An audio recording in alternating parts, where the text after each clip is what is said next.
Martín Paz, de Julio Verne, Españoles y mestizos. El dorado disco del sol se había ocultado tras los elevados picos de las cordilleras, pero a través del transparente velo nocturno en que se envolvía el hermoso cielo peruano, brillaba cierta luminosidad que permitía distinguir claramente los objetos. Era la hora en que el viento bienhechor que soplaba fuera de las viviendas permitía vivir a la europea, y los habitantes de Lima, envueltos en sus ligeros abrigos y conversando seriamente de los más fútiles asuntos, recorrían las calles de la población. Había, pues, gran movimiento en la Plaza Mayor, ese foro de la antigua Ciudad de los Reyes.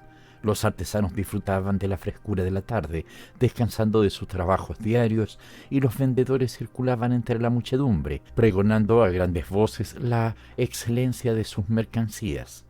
Las mujeres, con el rostro cuidadosamente oculto bajo la toca, circulaban alrededor de los grupos de fumadores. Algunas señoras en traje de baile y con su abundante cabello recogido con flores naturales se paseaban gravemente en sus carretelas. Los indios pasaban sin levantar los ojos del suelo, no creyéndose dignos de mirar a las personas, pero conteniendo en silencio la envidia que los consumía. Los mestizos, relegados como los indios a las últimas capas sociales, exteriorizaban su descontento más ruidosamente. En cuanto a los españoles, orgullosos descendientes de Pizarro, llevaban la cabeza erguida como en el tiempo en que sus antepasados fundaron la ciudad de los reyes, envolviendo en su desprecio a los indios a quienes habían vencido y a los mestizos nacidos de sus relaciones con los indígenas del Nuevo Mundo. Los indios, como todas las razas reducidas a la servidumbre, solo pensaban en romper sus cadenas, confundiendo en su profunda aversión a los vencedores del antiguo imperio de los incas y a los mestizos, especie de clase media orgullosa e insolente. Los mestizos, que eran españoles por el desprecio con que miraban a los indios e indios por el odio que profesaban a los españoles, se consumían entre estos dos sentimientos igualmente vivos. Cerca de la hermosa fuente levantada en medio de la Plaza Mayor había un grupo de jóvenes, todos mestizos, que, envueltos en sus ponchos, como manta de algodón de cuadros, larga y perforada con una abertura que da paso a la cabeza, vestidos con anchos pantalones rayados de 1000 colores y cubiertos con sombreros de anchas alas hechos de paja de Guayaquil, hablaban, gritaban y gesticulaban. «Tienes razón, Andrés», decía un hombrecillo muy obsequioso llamado Milflores. Este Milflores era una especie de parásito que padecía Andrés Certa, joven mestizo, hijo de un rico mercader que había caído muerto en uno de los últimos motines promovidos por el conspirador Lafuente. Andrés Certa había heredado un gran caudal que derrochaba en obsequio de sus amigos, de quienes, a cambio de sus puñados de oro, solo exigía complacencias. Los cambios de poder, los pronunciamientos eternos, ¿para qué sirven?, preguntó Andrés en alta voz, si aquí no reina la igualdad. Poco importa que gobierne Gambarra o Santa Cruz. Bien dicho, exclamó el pequeño Milflores, quien con gobierno igualitario sin él jamás habría podido ser igual a un hombre de talento. ¿Cómo?, añadió Andrés Certa. Yo, hijo de un negociante, ¿no podré tener carroza sino tirada por mulas? ¿No han traído mis buques la riqueza y la prosperidad a este país? ¿Es que la aristocracia del dinero no vale tanto como la de la sangre que ostenta sus vanos títulos en España? Es una vergüenza, respondió un joven mestizo. Vean ustedes, ahí pasa don Fernando en su carruaje tirado por 2 caballos, don Fernando de Aguillo. Apenas tiene con qué mantener a su cochero y se pavonea orgullosamente por la plaza. Bueno, ahí viene otro, el marqués de Vigal. Una magnífica carroza desembocaba en aquel momento en la Plaza Mayor. Era la del marqués de Vigal, caballero de Alcántara, de Malta y de Carlos III, que iba solo al paseo por aburrimiento y no por ostentación. Abismado en profundos pensamientos, ni siquiera oyó las reflexiones que la envidia sugería a los mestizos, cuando sus 4 caballos se abrieron paso a través de la multitud. «Odio a ese hombre», dijo Andrés Certa. «No será por mucho tiempo», respondió uno de los jóvenes. «No, porque a todos esos nobles va a concluírseles pronto el lujo, y hasta puedo decir a dónde van a parar su vajilla y las joyas de la familia. Efectivamente, tú debes saber algo porque frecuentas la casa del judío Samuel, en cuyos libros de cuentas se inscriben los créditos aristocráticos, como que se amontonan en sus cofres los restos de esas grandes riquezas, cuando todos los españoles sean unos mendigos como su César de Bazán, llegará la nuestra. La tuya, sobre todo, Andrés, cuando te encarames sobre tus millones», respondió Milflores. «Y ahora estás a punto de duplicar tu capital. A propósito, ¿cuándo te casas con la hija del viejo Samuel, esa hermosa limeña que no tiene de judía más que su nombre de Sata?» «Dentro de un mes», respondió Andrés Certa, «en cuya fecha será mi caudal el mayor de todo el Perú». «Pero», preguntó uno de los jóvenes mestizos, «¿por qué no has elegido por esposa a una española de alto rango?» «Porque desprecio tanto como aborrezco esa clase de gente». Andrés Certa no quería confesar que había sido desdeñado por varias familias nobles en las que había tratado de introducirse. En aquel momento recibió un fuerte empujón de un hombre de elevada estatura y algo canoso, cuya corpulencia hacía suponer que tenía gran fuerza muscular. Aquel hombre, que era un indio de las montañas, vestía chaqueta parda, debajo de la cual se veía una camisa de gruesa tela y cuello alto que no ocultaba por completo su pecho velludo. Su calzón corto, rayado de listas verdes, se unía por medio de ligas rojas a unas medias de color de tierra. Calzaba sandalias de piel de vaca e iba tocado con sombrero puntiagudo, bajo el cual brillaban grandes pendientes. Después de haber tropezado con Andrés Certa, lo miró fijamente. «Miserable indio», exclamó el mestizo, alzando el brazo en actitud amenazadora. Sus compañeros lo detuvieron. «Andrés, Andrés, ten cuidado», exclamó Milflores. «¿Atreverse a empujarme a un vil esclavo? Es el Sambo, un loco». El Sambo continuó mirando al mestizo, a quien había empujado intencionadamente, pero éste, que no podía contener su cólera, sacó un puñal que llevaba en el cinturón e iba a precipitarse sobre su agresor cuando resonó en medio del tumulto un grito gutural y el Sambo desapareció. «Brutal y cobarde», murmuró Andrés Certa. «No te preocupes», aconsejó Milflores, «y salgamos de la plaza. Las limeñas se muestran aquí muy orgullosas». Luego el grupo de jóvenes se dirigió al centro de la plaza. El sol había desaparecido ya en el horizonte y las limeñas, con el rostro oculto bajo el manto, continuaban discurriendo por la plaza mayor, que estaba todavía muy animada. Los guardias a caballo, apostados delante del pórtico central del Palacio del Virrey, situado al norte de la plaza, hacían grandes esfuerzos para mantenerse en su puesto en medio de aquella multitud bulliciosa. Parecía que los industriales más diversos se habían dado cita en aquella plaza, convertida en inmenso bazar de objetos de toda especie. El piso bajo del Palacio del Rey y el pórtico de la catedral, ocupados por un sinnúmero de tiendas, hacían de aquel conjunto un mercado inmenso, abierto a todos los productos tropicales. En medio del ruido de la muchedumbre resonó el toque de oraciones del campanario de la catedral e inmediatamente cesó el bullicio, sucediendo a los grandes clamores el murmullo de la oración. Las mujeres cesaron de pasear y se pusieron a desgranar el rosario, y mientras todos los transeúntes acortaban el paso o se detenían inclinando la cabeza para orar, una anciana que acompañaba a una joven pugnaba por abrirse paso entre la multitud, provocando grandes protestas. La joven, al oír las increpaciones que se les dirigían por perturbar el rezo de las personas piadosas, quiso detenerse, pero la dueña la obligó a seguir. «Hija del demonio», murmuraron cerca de ella. «¿Quién es esa condenada bailarina?»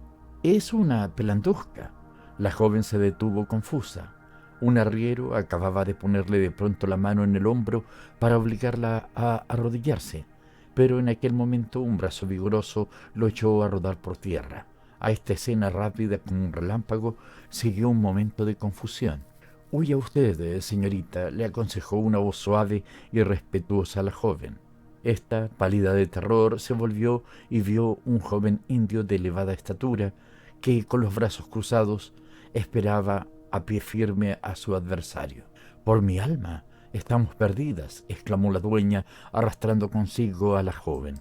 El arriero, maltrecho a consecuencia de la caída, se levantó, pero no creyendo prudente pedir cuentas a un adversario tan vigoroso y resuelto como parecía ser el joven indio, se dirigió a donde estaban sus mulas, murmurando inútiles amenazas. Lima y las limeñas.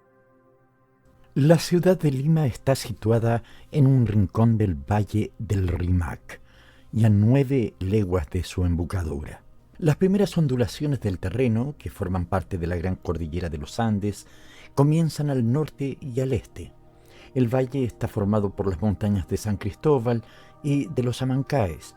Estas montañas se levantan detrás de Lima y terminan en sus arrabales. La ciudad, que se encuentra en un lado del río, se comunica con el arrabal de San Lorenzo, que está en la orilla opuesta por un puente de 5 arcos, cuyos pilares anteriores oponen a la corriente su arista triangular. Los posteriores ofrecen bancos a los paseantes en los que se sientan los desocupados en las tardes de verano para contemplar desde allí una hermosa cascada. La ciudad tiene 2 millas de longitud de este a oeste y 1,25 millas de anchura, desde el puente hasta las murallas. Estas, de 12 pies de altura y 10 de espesor en su base, están construidas con ladrillos secados al sol, formados de tierra arcillosa, mezclada con paja machacada, capaces de resistir los temblores de tierra, bastante frecuentes en aquel país. El recinto tiene 7 puertas y 3 postigos y termina en el extremo sudeste por la pequeña ciudadela de Santa Catalina. Tal es la antigua ciudad de los Reyes, que el conquistador Pizarro fundó el día de la Epifanía del Señor de 1534. Desde entonces ha sido y continúa siendo teatro de revoluciones, siempre renacientes. Lima fue en otro tiempo el principal depósito del comercio de América en el Océano Pacífico, gracias a su puerto del Callao, construido en 1779 de un modo singular. Se hizo encallar en la playa un viejo navío de gran tamaño, lleno de piedras, de arena y de restos de toda especie. Y en torno de aquel casco se clavaron en la arena estacadas de manglares enviadas de Guayaquil e inalterables al agua, formándose así una base indestructible sobre la que se levantó el muelle del Callao. El clima, más templado y suave que el de Cartagena o Bahía, situadas en la costa opuesta de América, hace de Lima una de las ciudades más agradables del Nuevo Mundo. El viento tiene allí 2 direcciones invernales, o sopla del sudoeste y se refresca al atravesar el Océano Pacífico, o sopla del sudeste, refrescando el ambiente con la frescura que ha recogido en los helados picachos de las cordilleras. En las latitudes tropicales son puras y hermosas las noches, durante las cuales desciende el benéfico rocío que fecunda el suelo, expuesto a los rayos de un cielo sin nubes. Así, cuando el sol desaparece tras el horizonte, los habitantes de Lima se congregan en las casas refrescadas por la oscuridad, quedando enseguida desiertas las calles y apenas si algún café o taberna es visitado por los bebedores de aguardiente o de cerveza. La noche en que comienza la acción de este relato, la joven, seguida por la dueña, llegó sin dificultad ninguna al puente del Rímac, prestando atención al menor ruido cuya naturaleza no le permitía distinguir su emoción, pero solo oyó las campanillas de una recua de mulas o el silbido de un indio. Aquella joven, llamada Sara, volvía a casa de su padre, el judío Samuel.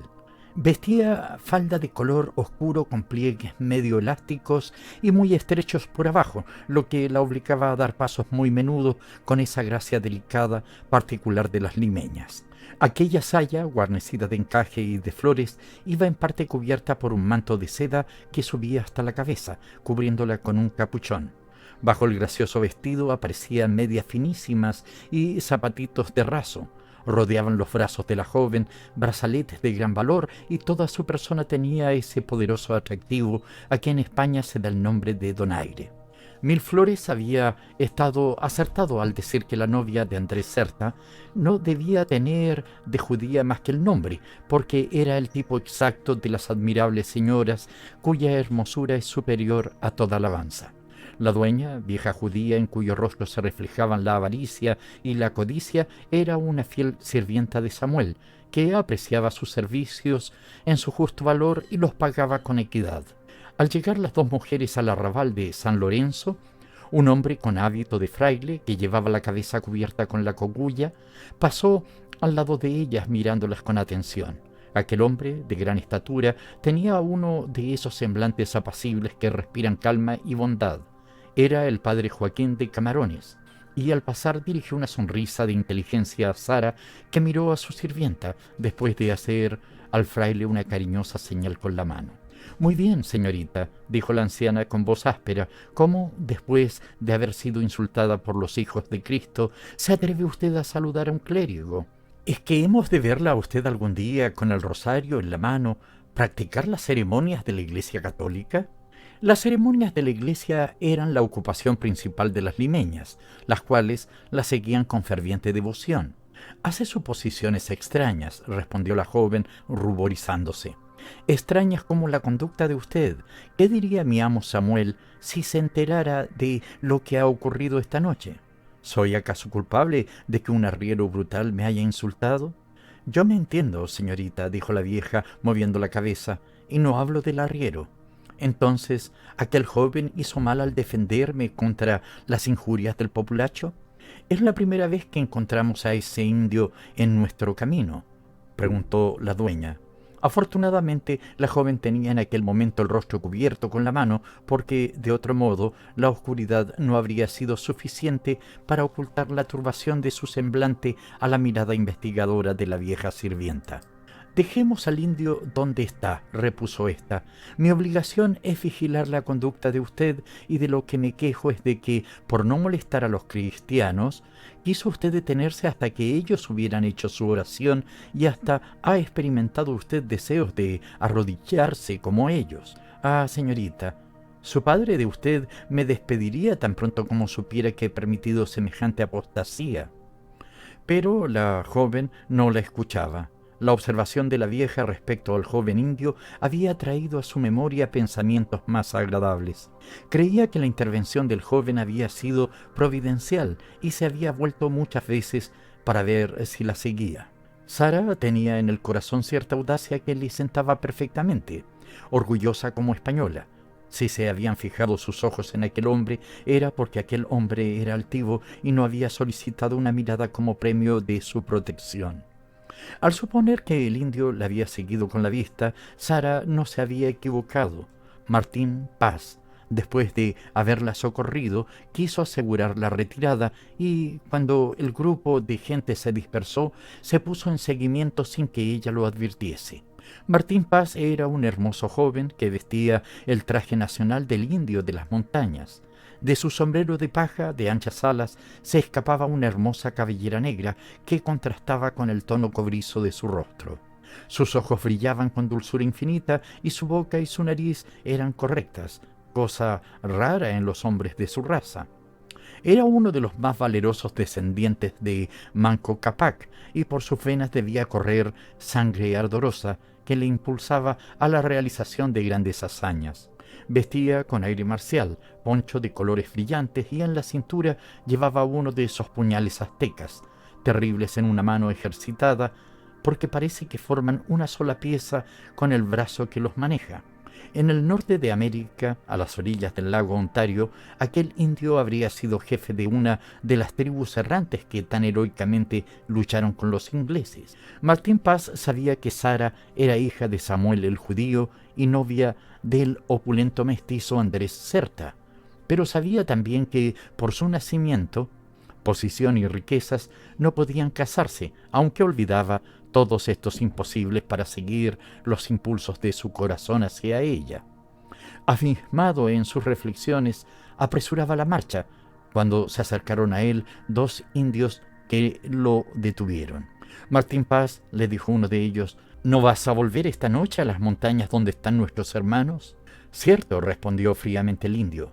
La goleta Anunciación se ha dejado ver a la altura del Callao, ha dado algunas bordadas y después, protegida por la punta, ha desaparecido. Seguramente se habrá acercado a tierra, hacia la embocadura del Rimac, y será conveniente que nuestras canoas vayan a aligerarla de sus mercancías. Es preciso que estés allí. Martín Paz hará lo que debe hacer. Te hablamos en nombre del Sambo, y yo respondo en el mío. ¿No temes que le parezca inexplicable tu presencia en el arrabal de San Lorenzo a estas horas? Estoy donde me place, delante de la casa del judío. Los que no crean buena mi conducta me hallarán esta noche en la montaña. Los ojos de aquellos tres hombres lanzaron chispas. Los indios se enmudecieron y volvieron a la orilla del Rimac, perdiéndose el ruido de sus pasos en la oscuridad. Martín Paz se había acercado apresuradamente a la casa del judío, casa que, como todas las de Lima, tenía un solo piso, construido de ladrillos y techado con cañas unidas entre sí y cubiertas de yeso. Todo el edificio, dispuesto para resistir los temblores de tierra, imitaba por medio de una hábil pintura los ladrillos de las primeras hiladas, y el techo, de figura cuadrada, estaba cubierto de flores, formando una azotea llena de perfumes. Se llegaba al patio penetrando por una gran puerta cochera, situada entre dos pabellones que, como era costumbre, no tenían ninguna ventana que se abriese a la calle. Daban las 11 en la iglesia parroquial cuando Martín Paz se detuvo frente a la casa de Sara, en cuyas inmediaciones reinaba un profundo silencio. ¿Por qué permanecía inmóvil el indio delante de aquellas paredes?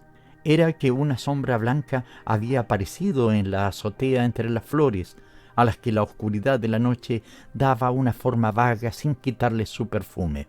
Martín Paz levantó las dos manos involuntariamente y las cruzó sobre su pecho.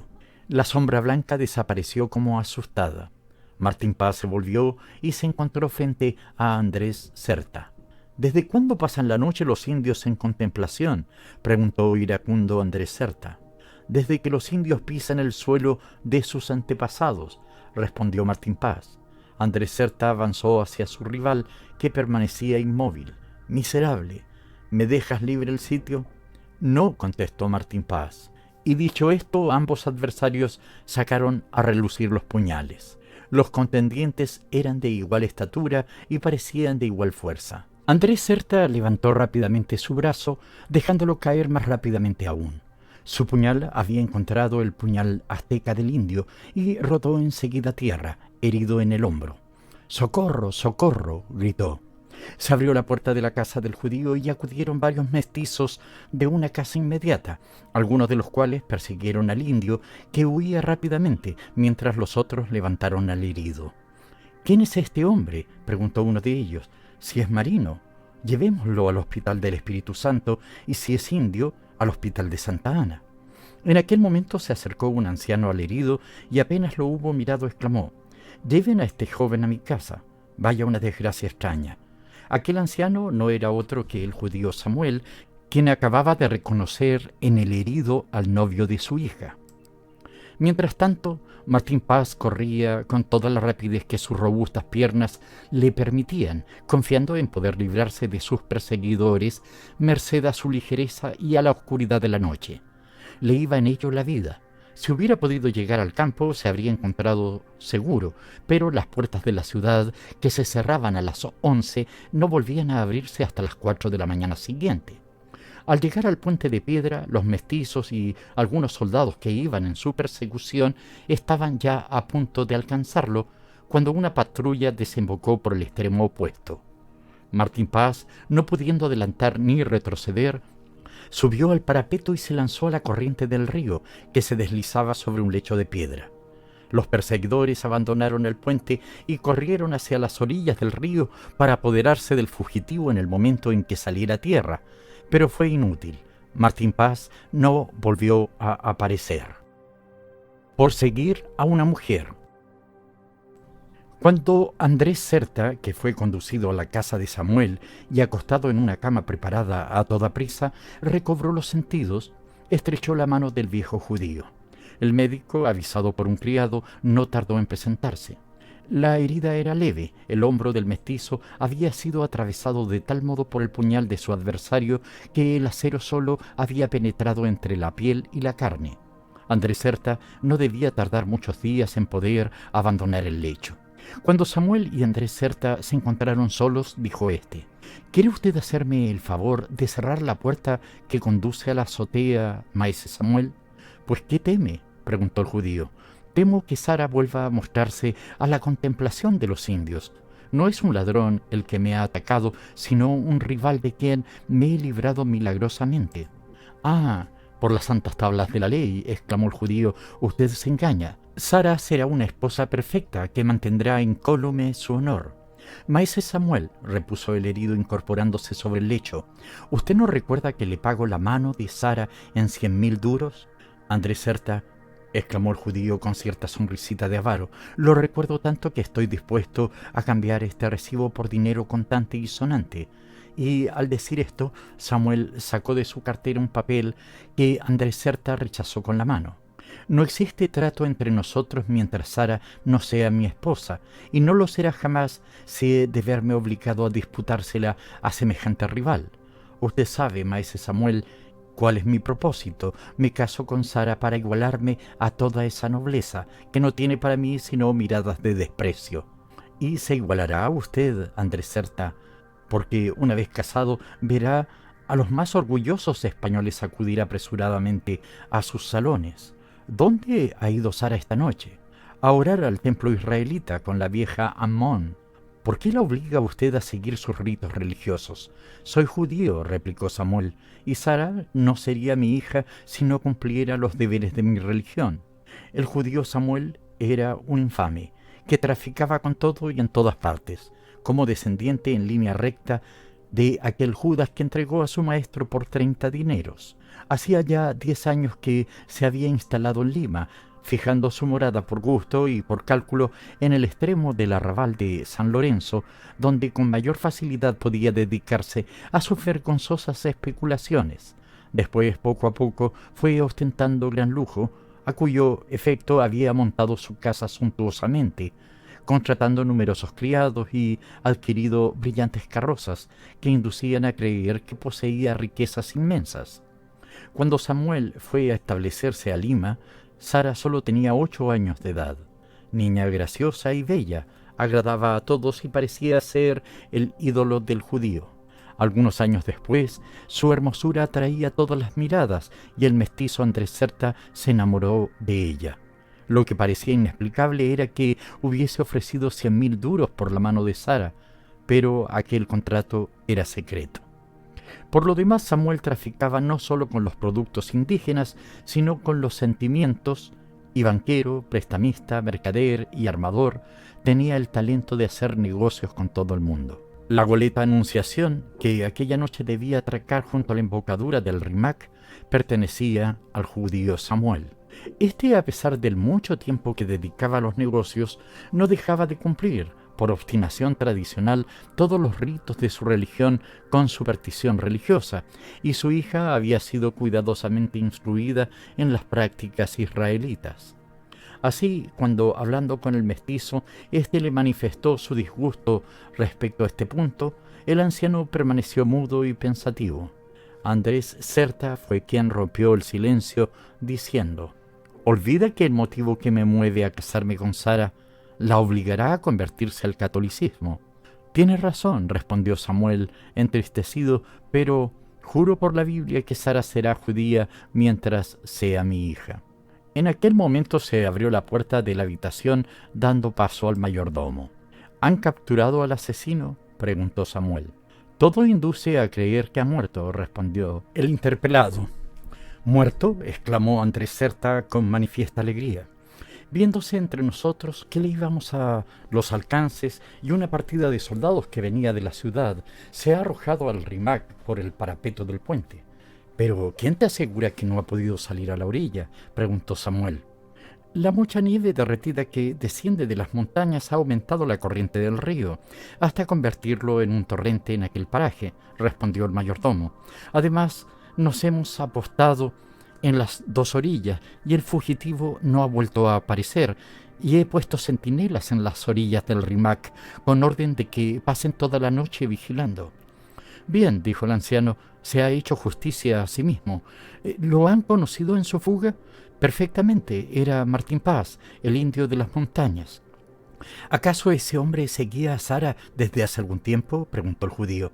«Lo ignoro», respondió la dueña, «pero cuando los gritos de los criados me han despertado, he corrido a la habitación de la señorita y la he encontrado casi sin sentido». «Continúa», dijo Samuel. «A mis reiteradas preguntas respecto a la causa de su malestar no ha querido responder. Se ha acostado sin aceptar mis servicios y me ha mandado retirar». «¿Ese indio la seguía con frecuencia?». «No puedo asegurarlo, señor. Sin embargo, lo he encontrado muchas veces en las calles del arrabal de San Lázaro, y esta noche ha socorrido a la señorita en la Plaza Mayor». «¿Que la ha socorrido? ¿Cómo?». La vieja refirió lo ocurrido. «Ah, mi hija quería arrodillarse entre los cristianos y yo ignoraba todo eso. ¿Tú quieres que te despida?». «Señor, perdóneme usted». «Márchate», repuso con acritud el anciano. La dueña salió de la estancia. «Ya ve usted que es necesario casarnos al momento», dijo Andrés Certa, «pero necesito descansar y le ruego que ahora me deje solo». Al oír esto, el anciano se retiró lentamente, pero antes de volver a su cuarto, quiso cerciorarse del estado de su hija y entró sin hacer ruido en la habitación de Sara, que dormía con sueño agitado entre las cortinas de seda desplegadas a su alrededor. Una lámpara de alabastro suspendida del techo pintado de arabescos esparcía una suave luz en el aposento, y la ventana entreabierta dejaba pasar al través de las persianas corridas la frescura del aire, impregnado de los perfumes penetrantes de los aloes y de las magnolias. Los 1000 objetos de arte y de exquisito gusto que había esparcido sobre los muebles preciosamente esculpidos de la habitación revelaban a los vagos resplandores de la noche el gusto criollo. Parecía que el alma de la joven jugaba con aquellas maravillas. El anciano se acercó al lecho de Sara y se inclinó sobre ella para contemplar su sueño.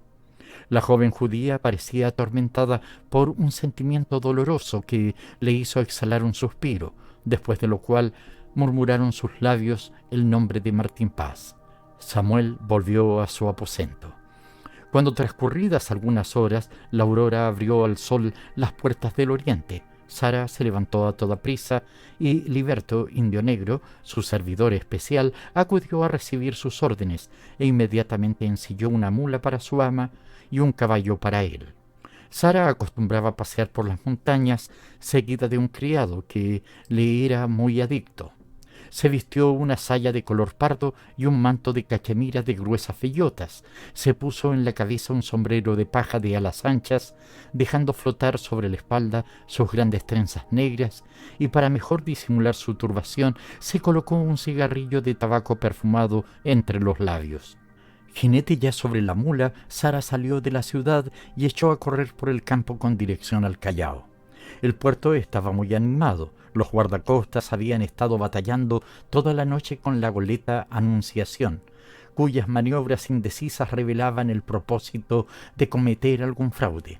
La Anunciación parecía que había esperado algunas embarcaciones sospechosas hacia la embocadura del Rimac, pero antes de que éstas llegasen a ella, había huido, burlando la persecución de las chalupas del puerto. Circulaban diversos rumores respecto al destino de aquella goleta que, según unos, iba cargada de tropas de Colombia, encargadas de apoderarse de los principales buques del Callao, para vengar la afrenta inferida a los soldados de Bolívar, expulsados vergonzosamente del Perú. Según otros, la goleta se ocupaba únicamente en el contrabando de lanas de Europa. Sara, sin prestar atención a estas noticias, más o menos ciertas, porque su paseo al puerto no había sido más que un pretexto, regresó a Lima, llegó cerca de las orillas del Rimac y subió costeando el río hasta el puente, donde había numerosos grupos de soldados y mestizos apostados en diversos puntos. Liberto había referido a la joven los sucesos ocurridos durante la noche anterior y por orden suya interrogó a varios soldados que estaban inclinados sobre el parapeto, por quienes supo no solamente que Martín Paz se había ahogado, sino que no se había podido encontrar su cadáver. Sara, próxima a desmayarse, se vio precisada a hacer un poderoso esfuerzo de voluntad para no abandonarse a su dolor. Entre las personas que estaban a la orilla del río, vio a un indio de fisonomía feroz, que parecía dominado por la desesperación. Este indio era el Sambo. Sara, al pasar cerca del viejo montañés, oyó estas palabras: «Desgracia, desgracia, han matado al hijo de Sambo, han matado a mi hijo». La joven levantó la cabeza, indicó por señas a Liberto que la siguiera y, sin cuidarse de si la veía o no, se dirigió a la iglesia de Santa Ana, dejó su cabalgadura al indio, entró en el templo cristiano, preguntó por el padre Joaquín y, arrodillándose sobre las losas de piedra, encomendó a Dios el alma de Martín Paz. El noble español. Cualquier otro que no hubiera sido Martín Paz habría perecido en las aguas del Rímac, pero él, que estaba dotado de una insuperable fuerza de voluntad y de una extraordinaria sangre fría, cualidades propias de todos los indios libres del Nuevo Mundo, logró salvarse de la muerte, aunque no sin gran esfuerzo. Martín Paz sabía que los soldados agotarían todos sus recursos para prenderle debajo del puente, donde la corriente era casi inevitable, pero, cortándola vigorosamente por esfuerzos repetidos, llegó a dominarla y, hallando menos resistencia en las capas inferiores del agua, logró llegar a la orilla y ocultarse detrás de una espesura de manglares.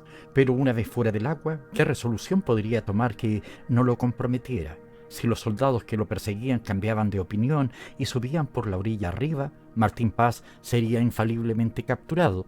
Pero como él no era hombre que tardara mucho en adoptar una resolución, decidió enseguida entrar en la ciudad y ocultarse en ella. Para evitar que lo viesen los paseantes que habían demorado el regreso a sus casas, Martín Paz siguió una de las calles más anchas, pero al entrar en ella le pareció que lo espiaban y, no pudiendo detenerse a reflexionar, miró en torno suyo buscando un refugio. Sus ojos se fijaron en una casa todavía brillantemente iluminada y cuya puerta cochera estaba abierta para dar paso a los coches que salían del patio y llevaban a sus diferentes domicilios a las eminencias de la aristocracia española. Martín Paz se introdujo sin ser visto en aquella casa y apenas hubo entrado se cerraron sus puertas. Subió apresuradamente una rica escalera de madera de cedro, adornada con tapices de mucho precio, y llegó a los salones, que estaban todavía iluminados, pero enteramente vacíos.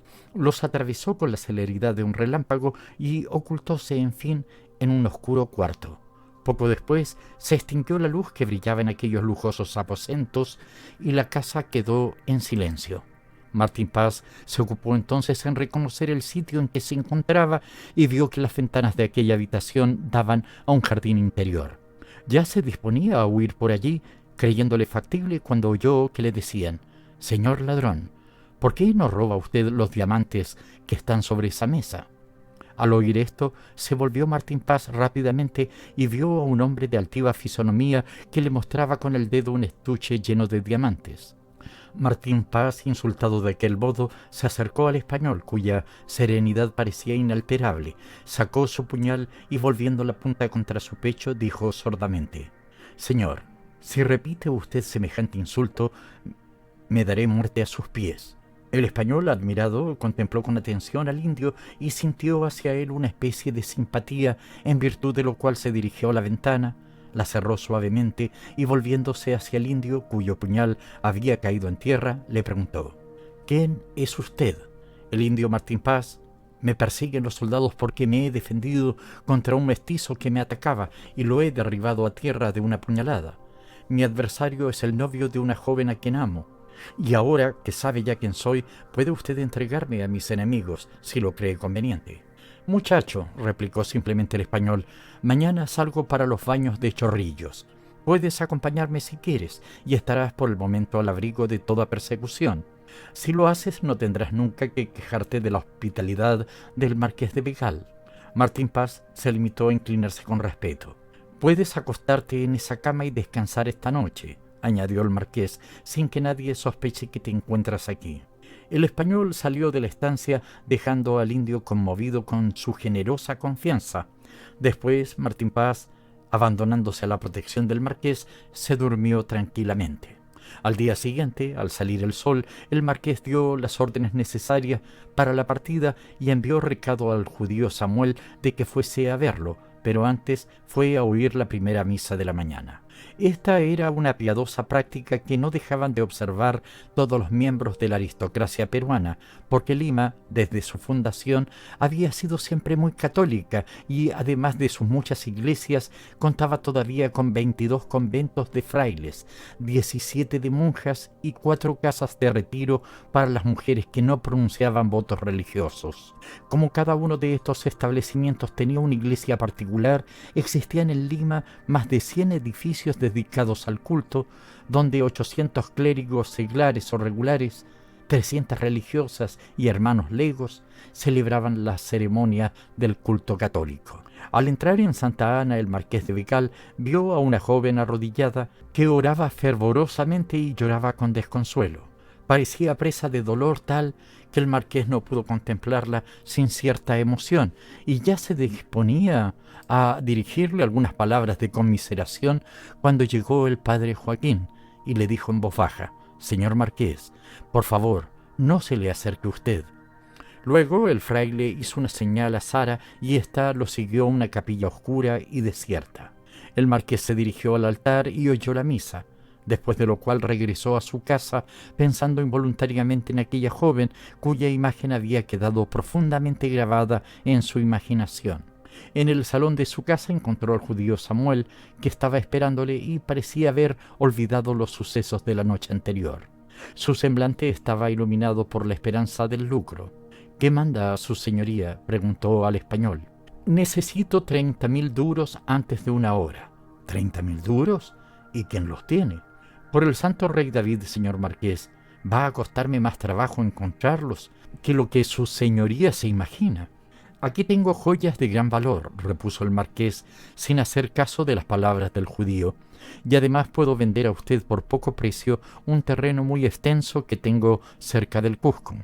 «Ah, señor», exclamó Samuel, «las tierras nos arruinan, porque nos faltan brazos para cultivarlas.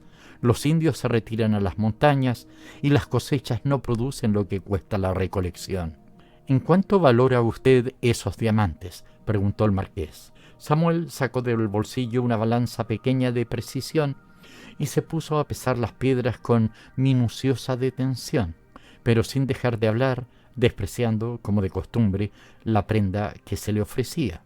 «Los diamantes, mala hipoteca, no producen nada. Es lo mismo que enterrar el dinero.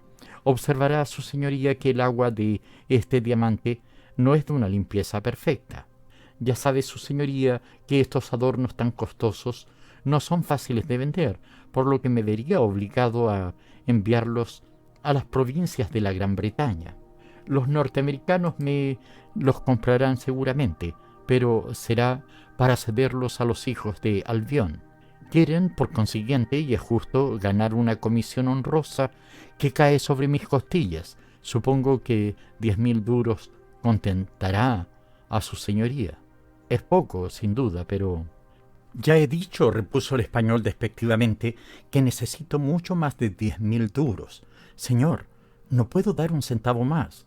Llévese las joyas y envíeme inmediatamente el dinero.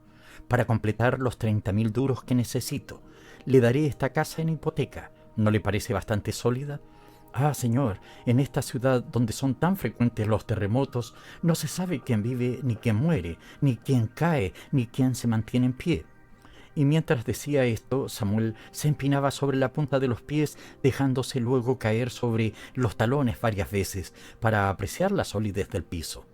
«En fin, como tengo verdaderos deseos de servir a su señoría», dijo, «pasaré por lo que quiera, aunque en este momento no me conviene desprenderme de metálico, porque voy a casar a mi hija con el caballero Andrés Certa. ¿Lo conoce su señoría?». «No lo conozco, y le ordeno a usted de nuevo que me envíe enseguida la cantidad que le he pedido. Llévese esas joyas». «¿Quiere su señoría un recibo?», preguntó el judío. El marqués, sin responderle, pasó a la habitación inmediata. «Orgulloso español», murmuró Samuel entre dientes. «Quiero confundir tu insolencia del mismo modo que voy a disipar tus riquezas. Por Salomón, soy hombre hábil porque mis intereses corren parejas con mis sentimientos». El marqués, al separarse del judío, encontró a Martín Paz profundamente abatido. «¿Qué tienes?», le preguntó cariñosamente. «Señor, la joven a quien amo es la hija de ese judío». «¿Una judía?», exclamó el marqués con sentimiento de repulsión que le fue imposible dominar. Pero al advertir la tristeza del indio añadió: «Marchemos, amigo mío, ya hablaremos de esas cosas con detenimiento». Una hora más tarde, Martín Paz, disfrazado, salía de la ciudad en compañía del marqués, que no llevaba consigo a ninguno de sus criados. Los Baños de Mar de Chorrillos se encuentran a 2 leguas de Lima. Es una parroquia india que posee una bonita iglesia y durante la estación del calor es el punto de reunión de la sociedad elegante limeña. Los juegos públicos prohibidos en Lima están abiertos en Chorrillos durante el verano y a ellos concurren las señoras de dudosa moralidad que, actuando de diablillos, hacen perder a más de un rico caballero su caudal en pocas noches. Como Chorrillos estaba a la sazón poco frecuentado aún, el marqués y Martín Paz, retirados en una casita edificada a orillas del mar, pudieron vivir en paz, contemplando las vastas llanuras del Pacífico.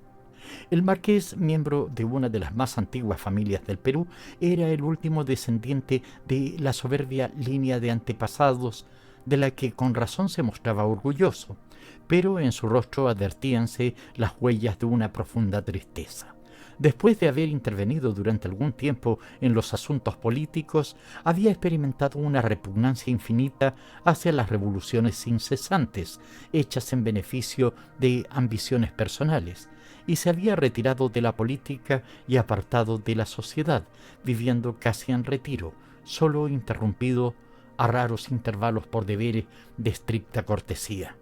Su inmenso caudal se iba disipando poco a poco. El abandono en que quedaban sus tierras por la falta de brazos le obligaba a hacer empréstitos onerosos, pero la perspectiva de una ruina próxima no le espantaba. La indolencia natural de la raza española, unida al aburrimiento de su existencia inútil, le había hecho insensible a las amenazas del porvenir. Esposo en otro tiempo de una mujer adorable y padre de una niña encantadora, se había encontrado de pronto solo, a consecuencia de una horrible catástrofe que le arrebató aquellos 2 objetos de su amor. Desde entonces ningún afecto le unía al mundo y dejaba deslizarse su vida al impulso de los acontecimientos. Creía que su corazón había muerto por completo, cuando lo sintió palpitar de nuevo al contacto de Martín Paz. Aquella naturaleza ardiente despertó el fuego encubierto bajo la ceniza. La orgullosa presencia de ánimo del indio repercutía en el noble caballero que, cansado de los españoles de su clase, en quienes no tenía ya confianza, y disgustado de los mestizos egoístas que querían equipararse con él, se complacía en aproximarse a aquella raza primitiva que tan valientemente había disputado el suelo americano a los soldados del conquistador Pizarro. El indio pasaba por muerto en Lima, según las noticias que el marqués había adquirido, pero éste, considerando el amor de Martín Paz hacia una judía como cosa peor que la muerte misma, resolvió salvarlo de nuevo, dejando casar a la hija de Samuel con Andrés Certa. Así, mientras que Martín Paz estaba profundamente apenado y la tristeza le invadía el corazón, el marqués evitaba toda alusión a lo pasado y hablaba al joven indio de cosas sin importancia. Un día, sin embargo, agitado por sus tristes pensamientos, le preguntó: «¿Por qué, amigo mío, una pasión vulgar te ha de hacer renegar de la nobleza de tus abuelos? ¿No desciendes del valiente Manco Cápac, a quien su patriotismo elevó a la categoría de héroe? ¿Qué papel representaría un hombre que se dejara abatir por una pasión indígena? ¿Acaso han desistido los indios de reconquistar algún día su independencia?» «Para eso trabajamos, señor», contestó Martín Paz, «y no está lejos el día en que mis hermanos se levantarán en masa». «Ya te entiendo. Aludes a esa guerra sorda que tus hermanos se están preparando en las montañas. A una señal bajarán a la ciudad con las armas en la mano, pero serán vencidos como lo han sido siempre. Ya ves cómo sus intereses desaparecen en medio de las revoluciones perpetuas de las que es teatro el Perú. Revoluciones que perderán al mismo tiempo a los indios y a los españoles en beneficio de los mestizos. Nosotros salvaremos al país, repuso Martín Paz. Sí, lo salvarán, si comprenden su misión, dijo el marqués. Óyeme, pues, que te amo como a un hijo. Lo digo con dolor, pero a nosotros, los españoles, hijos degenerados de una raza poderosa, nos falta la energía necesaria para levantar un Estado y por consiguiente a ustedes les toca triunfar de este desdichado americanismo que tiende a rechazar a los colonos extranjeros. Sí, sábelo, solo una inmigración europea puede salvar el antiguo imperio peruano, y en vez de esa guerra intestina que preparan, y que tiende a excluir todas las castas, a excepción de una sola, deben tender francamente la mano a los hombres trabajadores del viejo mundo. Los indios, señor, considerarán siempre como enemigos a los extranjeros, cualesquiera que sean, y jamás han de permitir que respiren impunemente el aire de sus montañas. El dominio que ejerzo sobre ellos quedaría sin efecto el día en que no jurase la muerte de sus opresores. Además, ¿qué soy ahora?, añadió Martín Paz con gran tristeza. Un fugitivo que no vivirá 3 horas si me encontraran en Lima. Amigo, es preciso que me prometas que no has de volver a salir. Ah, no puedo prometérselo a usted, señor marqués, porque si lo prometiese mentiría. El marqués enmudeció. La pasión del joven indio se acrecentaba de día en día y el noble caballero temblaba ante la idea de verlo correr a una muerte cierta si volvía a presentarse en Lima, por lo que deseaba que se celebrara cuanto antes el matrimonio de la judía, matrimonio que, si le hubiera sido posible, habría él apresurado según sus deseos. Para cerciorarse del estado de las cosas, salió de Chorrillos una mañana y fue a la ciudad, donde supo que Andrés Certa, restablecido de su herida, salía ya a la calle y que su próximo matrimonio era el objeto de todas las conversaciones.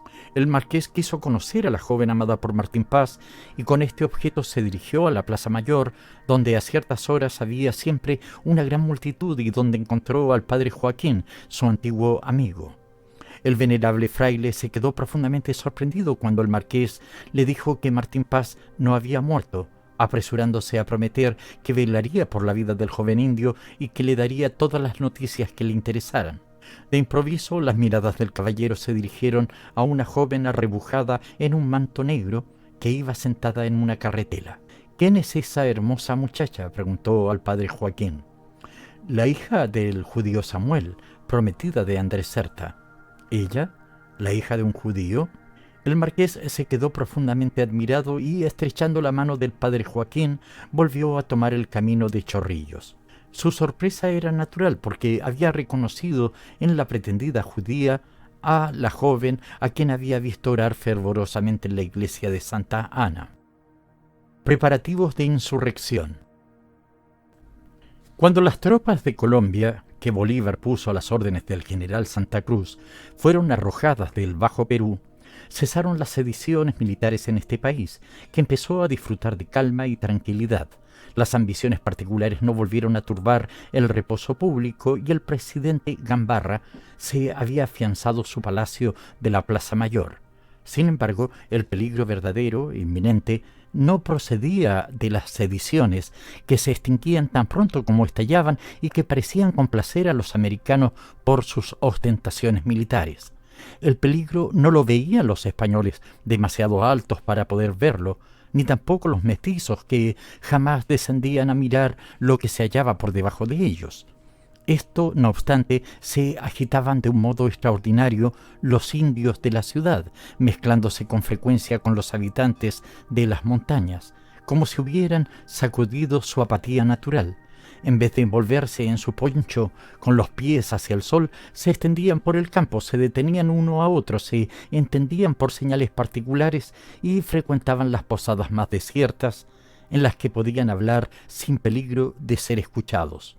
Aquel movimiento era más visible en una de las plazas apartadas de la ciudad, en donde había una casa que solo tenía una habitación baja y cuya apariencia miserable llamaba la atención de las gentes. Era una taberna de ínfima categoría, propiedad de una vieja india que servía a sus parroquianos cerveza de maíz y una bebida hecha con caña de azúcar.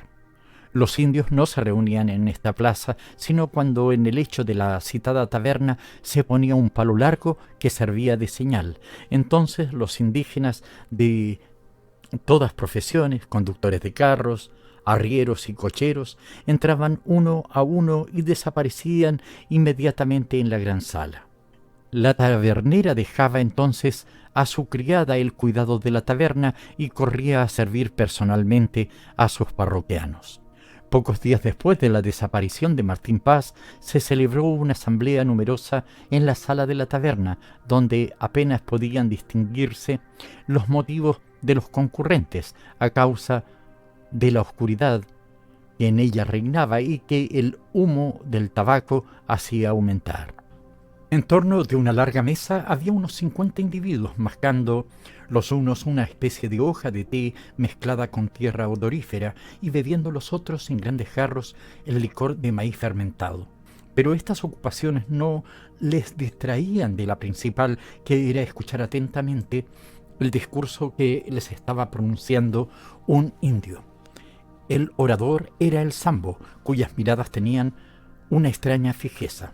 Después de examinar uno por uno a todos sus oyentes, el Sambo tomó la palabra y dijo: «Los hijos del sol pueden hablar de sus asuntos, porque no hay aquí oídos pérfidos que puedan escucharnos.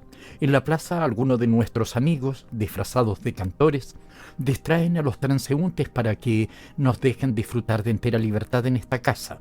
Y así era, efectivamente, porque fuera de la taberna resonaban los acordes de una guitarra. Los indios, satisfechos de encontrarse seguros, prestaron gran atención a las palabras del Sambo, en quien ponían toda su confianza. «¿Qué noticias puede darnos el Sambo de Martín Paz?», preguntó uno. «Ninguna, únicamente el gran espíritu puede saber si ha muerto o no. Pero estoy esperando a algunos hermanos que han bajado por el río hasta su embocadura y quizás hayan encontrado el cuerpo de Martín Paz. Era un buen jefe», dijo Manangani, indio feroz y muy temido.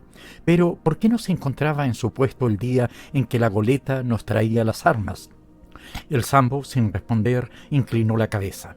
«No saben mis hermanos», continuó diciendo Manangani, «que la Anunciación ha sido atacada por los guardacostas y que la captura de ese buque habría frustrado todos nuestros proyectos». Un murmullo de asentimiento acogió las palabras del indio. «Harán bien», dijo entonces el Sambo, «los que esperan para juzgar. ¿Quién sabe si mi hijo Martín Paz se presentará entre nosotros dentro de pocos días? Oigan ahora lo que tengo que decirles. Las armas que nos han enviado de Sechura han llegado a nuestro poder. Están escondidas en las montañas de la cordillera y dispuestas para desempeñar su oficio cuando ustedes estén preparados para cumplir su deber». «¿Acaso hay algo que nos detenga?», preguntó un joven indio. «Hemos afilado nuestros puñales y esperamos». «Esperen, pues, que llegue la hora», respondió el Sambo. «¿Saben mis hermanos cuál es el enemigo a quien primero deben herir?». «Los mestizos que nos tratan como esclavos», repuso uno de los asistentes. «Esos insolentes que nos azotan con la mano y con el látigo como a mulas falsas». «De ningún modo», repuso otro. «Nuestros mayores enemigos son los que monopolizan todas las riquezas del suelo». «Están equivocados. Nuestros primeros golpes deben herir a otros», dijo el Sambo, animándose. «Esos hombres no son los que se atrevieron hace 300 años a poner el pie en la tierra de sus antepasados. Esos ricos no son los que han hecho sucumbir a los hijos de Manco Cápac. Los orgullosos españoles son los verdaderos vencedores y los que los han reducido a la esclavitud. Si no tienen ya riquezas, tienen autoridad y, a pesar de la emancipación peruana, conculcan nuestros derechos naturales. Olvidemos, pues, lo que somos para recordar lo que nuestros padres fueron». «Sí, sí», prorrumpió la asamblea con murmullo de aprobación. Al asentimiento general de los concurrentes sucedieron algunos momentos de silencio que interrumpió el Sambo para preguntar a diversos conjurados si sus amigos de Cusco y de toda Bolivia estaban dispuestos a levantarse como un solo hombre. Después, prosiguiendo su discurso, dijo: «Valiente Manangani, si todos nuestros hermanos de la montaña tienen en el corazón el mismo odio y valor que tú, ¿no caerán sobre Lima como una tromba desde lo alto de las cordilleras? El Sambo no se quejará de su audacia el día señalado», respondió Manangani. «Si el Sambo sale de la ciudad, no necesitará ir muy lejos para ver surgir en torno suyo indios que arden en deseos de venganza. En las gargantas de San Cristóbal y de los Amancaes, más de uno, envueltos en su poncho y con el puñal en la cintura, están esperando que se confíe en sus manos una carabina, porque tampoco han olvidado ellos que tienen que vengar en los españoles la derrota de Manco Cápac». «Perfectamente, Manangani», repuso el Sambo. «El dios de la venganza habla por tu boca. Mis hermanos no tardarán en saber quién es el elegido de sus jefes, y como el presidente Gambarra solo trata de consolidarse en el poder. Bolívar está lejos y Santa Cruz ha sido derrotado. Podemos obrar sobre seguro. Dentro de pocos días se entregarán nuestros opresores al placer, con motivo de la fiesta de los Amancaes, y por consiguiente deben disponerse todos nuestros hermanos a marchar, haciendo antes que la noticia llegue hasta las aldeas más remotas de nuestra raza». En aquel momento entraron 3 indios en el salón e inmediatamente se acercó el Sambo a ellos. «¿Qué noticias traen?», les preguntó. «El cuerpo de Martín Paz no ha sido hallado», respondió uno de aquellos indios. «Hemos sondeado el río en todos los sentidos. Nuestros más hábiles nadadores lo han explorado detenidamente y creemos que el hijo del Sambo no ha muerto en las aguas del Rímac. ¿Lo habrán asesinado? ¿Qué habrá sido de él? Oh, desdichados los que hayan dado muerte a mi hijo. Sepárense mis hermanos en silencio y vuelva cada cual a su puesto. Mire, vigile y espere». Los indios salieron y se dispersaron. El Sambo se quedó con Manangani, que le preguntó: «¿Sabe el Sambo por qué había ido aquella noche su hijo al barrio de San Lázaro? ¿Está el Sambo seguro de su hijo?». Los ojos del indio despidieron tales relámpagos de cólera que Manangani retrocedió asustado.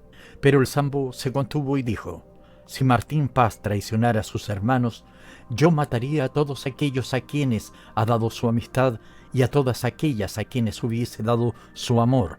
Después lo mataría a él y por último me mataría yo, para no dejar en este suelo un solo miembro de una raza deshonrada». En aquel momento abrió la tabernera la puerta de la sala, se acercó al Sambo y le entregó un billete. «¿Quién te ha encargado esto?», preguntó. «No lo sé», respondió la tabernera. «Este papel ha debido quedársele olvidado a algún bebedor porque lo he encontrado sobre una mesa». «¿No han venido aquí más que indios?». «Nadie más que indios».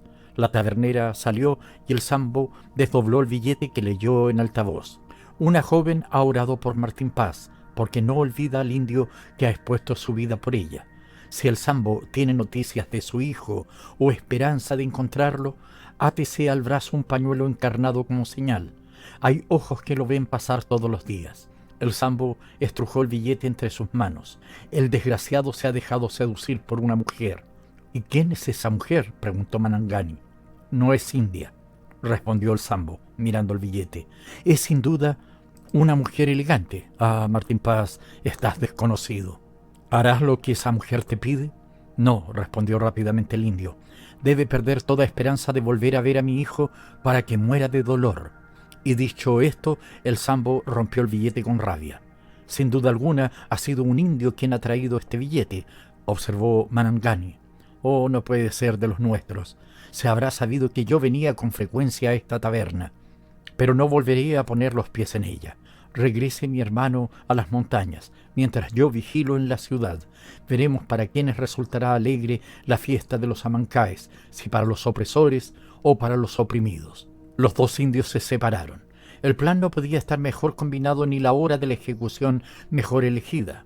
El Perú, casi despoblado entonces, solo contaba con un reducido número de españoles y de mestizos.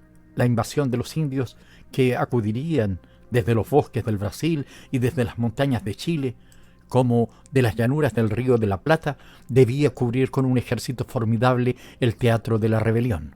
Después que quedaran destruidas las grandes ciudades, Lima, Cusco y Puno, no era de temer que las tropas de Colombia, recientemente vencidas por el gobierno peruano, acudieran en socorro de sus enemigos, por grave que fuese el peligro en que éstos se encontraran. Aquel trastorno social debía, por consiguiente, efectuarse sin resistencia, si los indios guardaban fielmente el secreto, y así debía ocurrir, porque entre ellos no había traidores. Sin embargo, ignoraban que un hombre había obtenido una audiencia particular del presidente Gambarra. Ignoraban que aquel hombre le había notificado que la goleta Anunciación había desembarcado en la embocadura del Rímac armas de toda especie en piraguas indias, y que aquel hombre iba a reclamar una fuerte indemnización por el servicio que había prestado al gobierno peruano, denunciando aquellos hechos. Indudablemente aquel hombre jugaba con cartas dobles, porque después de haber alquilado su buque a los agentes del Sambo, a un precio muy elevado había vendido al presidente el secreto de los conjurados. El hombre que tal infamia había cometido no era otro que el judío Samuel, a quien suponemos que el lector habrá reconocido en este rasgo. El juego y las confidencias. Andrés Certa, completamente restablecido y creyendo que Martín Paz había dejado de existir, apresuraba su matrimonio, deseando que llegara el día de pasear por las calles de Lima a la joven judía. Sara no dejaba de tratarlo con altiva indiferencia, pero él no hacía caso, porque consideraba a la joven como un objeto de valor que había comprado por 100.000 duros. Sin embargo, Andrés Certa desconfiaba del judío y no le faltaba motivo para ello, porque si el contrato era poco honrado, los contratantes lo eran menos. El mestizo, pues, quiso tener con Samuel una entrevista secreta, a cuyo fin lo llevó un día a Chorrillos, deseando también probar su suerte en el juego antes de la boda. Los juegos habían empezado pocos días después de la llegada del Marqués de Begal, y desde entonces se veía constantemente concurrido el camino de Lima. Algunos que iban a Chorrillos a pie volvían en carruaje, mientras otros dejaban allí los últimos restos de su fortuna. El marqués y Martín Paz no tomaban parte en aquellos placeres. El joven indio estaba profundamente preocupado por causas más nobles.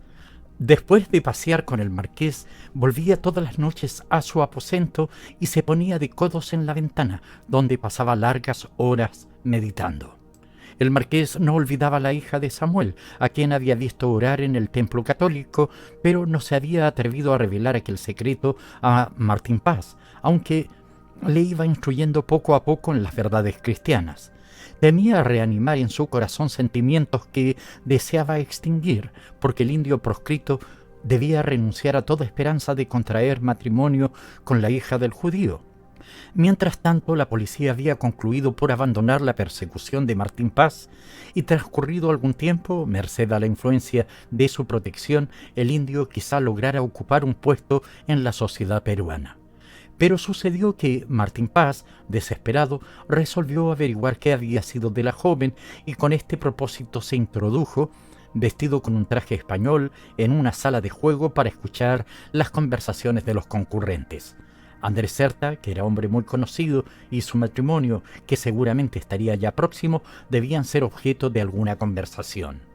Así pues, una noche, en vez de encaminarse como de ordinario a la orilla del mar, se dirigió a las altas rocas donde están situadas las principales casas de Chorrillos, y entró en una de ellas, dotada de una ancha escalera de piedra. Aquella era una casa de juego donde aquel día habían perdido grandes cantidades algunos limeños, y donde otros, fatigados de la tarea de la noche precedente, descansaban en el suelo envueltos en sus ponchos. A la sazón no faltaban jugadores delante del tapete verde, dividido en 4 cuadros por 2 líneas que se cortaban en el centro en ángulo recto. En cada uno de estos cuadros se hallaban las primeras letras de las palabras azar y suerte. A, S. Los jugadores apuntaban a una u otra de aquellas letras, y el banquero tenía las puestas mientras arrojaba sobre la mesa 2 dados, cuyos puntos combinados hacían ganar a la A o a la S. La partida estaba muy animada y un mestizo apuntaba al azar con ardor febril. «2.000 duros», exclamó. El banquero agitó los dados y el jugador estalló en imprecaciones. «4.000 duros», dijo de nuevo y volvió a perder. Martín Paz, protegido por la sombra del salón, pudo ver el rostro del jugador. Era Andrés Certa. Al lado de éste se encontraba el judío Samuel. «Bastante ha jugado usted, señor», le dijo Samuel, «y ya ha podido convencerse de que hoy no tiene suerte». «¿A usted qué le importa?», respondió con acritud el mestizo. Samuel se inclinó a su oído para decirle: «Si a mí no me importa, a usted le interesa abandonar esas costumbres en los días que preceden a su matrimonio». «8.000 duros», gritó Andrés Certa apuntando a la S. Salió la A y el mestizo lanzó una blasfemia. «Juego», volvió a decir el banquero.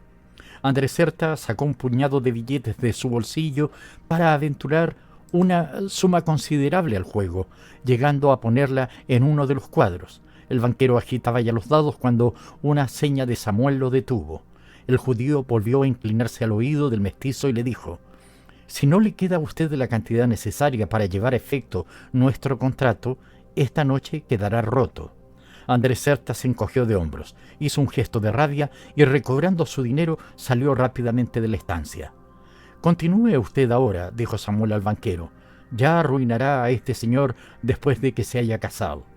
El banquero se inclinó con sumisión ante Samuel, que era fundador y propietario de los juegos de Chorrillos. Dondequiera que había algo que ganar, se encontraba aquel hombre. Samuel siguió al mestizo y cuando hubieron llegado a la escalinata, le dijo: «Tengo cosas muy graves que decirle. ¿Dónde podemos hablar sin que nos oigan?» «Donde usted quiera», respondió bruscamente Andrés Certa. «Tenga calma y no pierda el porvenir por un momento de mal humor. No me inspiran confianza los aposentos mejor cerrados, ni las llanuras más desiertas, porque lo que tengo que decir a usted es un secreto que vale la pena que se guarde». Mientras hablaban, los dos hombres habían llegado a la playa, frente a las casetas destinadas a los bañistas, pero ignoraban que tras ello iba Martín Paz, deslizándose en la oscuridad como una serpiente. «Tomemos una canoa y salgamos al mar», dijo Andrés Certa. Andrés Certa desató de la orilla una pequeña embarcación. Después de dar algunas monedas al guarda, Samuel y el mestizo se embarcaron y el último empujó la barca mar adentro. Martín Paz, al verla alejarse, se ocultó en el hueco de unas peñas, se desnudó apresuradamente, se arrojó al agua y nadó hacia la canoa, llevando consigo su cinturón y su puñal. El sol acababa de sepultar sus últimos rayos en las olas del Pacífico y el cielo y el mar estaban envueltos en las tinieblas. Martín Paz no había pensado siquiera en el peligro que corría a causa de los tiburones que surcaban aquellos funestos parajes. Se detuvo no lejos de la embarcación en que iban el mestizo y el judío y al alcance de su voz. «Pero, ¿qué prueba de la identidad de la joven puedo yo dar a su padre?», preguntaba en aquel momento Andrés Certa al judío. «¿Puede usted recordarle las circunstancias en que perdió a la niña?». «¿Y cuáles son?». «Voy a decírselo». Martín Paz, sosteniéndose sobre las olas, escuchaba, pero sin comprender por completo lo que hablaban.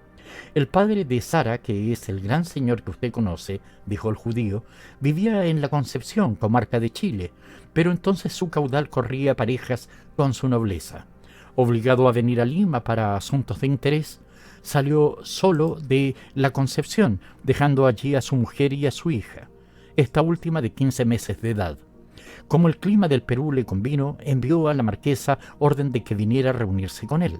La marquesa se embarcó en el San José de Valparaíso con algunos criados de su confianza y en el mismo buque venía yo al Perú. El San José debía hacer escala en Lima, pero a la altura de la isla de Juan Fernández se desató un huracán terrible que lo desarboló y lo arrojó sobre la costa. Los hombres de la tripulación y los pasajeros se refugiaron en la chalupa, pero al ver el mar tan enfurecido, la marquesa se negó a embarcarse en ella, estrechó a su hija entre sus brazos y se quedó en el buque. Yo me quedé con ella. La chalupa se alejó y a 100 brazas del San José se sepultó en el mar con toda la gente que llevaba y nos quedamos solos. La tempestad rugía cada vez con mayor violencia, pero como mi caudal no iba a bordo, no perdí la esperanza de salvarme. El San José, que tenía 5 pies de agua en la cala, fue arrastrado por la corriente y se estrelló contra las rocas de la costa. La marquesa fue arrojada al mar con la niña, pero afortunadamente pude apoderarme de ésta, y mientras la madre perecía a mi vista, yo, sano y salvo, con la niña, pude ganar la orilla. ¿Todos esos detalles son exactos? Completamente exactos, y el padre no lo desmentirá. Yo realicé aquel día un buen negocio porque me va a valer los 100.000 duros que usted ha de entregarme.